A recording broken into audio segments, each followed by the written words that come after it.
হরে কৃষ্ণ বন্ধুরা, সকলকে আমার তরফ থেকে আন্তরিক শুভেচ্ছা ও ভালোবাসা। বড়দের জানাই প্রণাম, ছোটদের জানাই ভালোবাসা।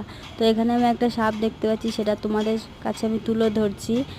তো এই সাপটা স্বয়ং মহাদেবের গলায় যে থাকে সেই সাপ, ঠিক আছে। তো সকল মিলে সবাই বলো হর হর মহাদেব। মা মনসা তোমাদের সকলের মঙ্গল করুক, মহাদেব তোমার সকলের মঙ্গল করুক, আমি এটাই প্রার্থনা করি ভগবানের কাছে। তো সকল মিলে সবাই মিলে বলো হরে কৃষ্ণা, হর হর মহাদেব, হরে কৃষ্ণা কৃষ্ণ কৃষ্ণ হরে হরে।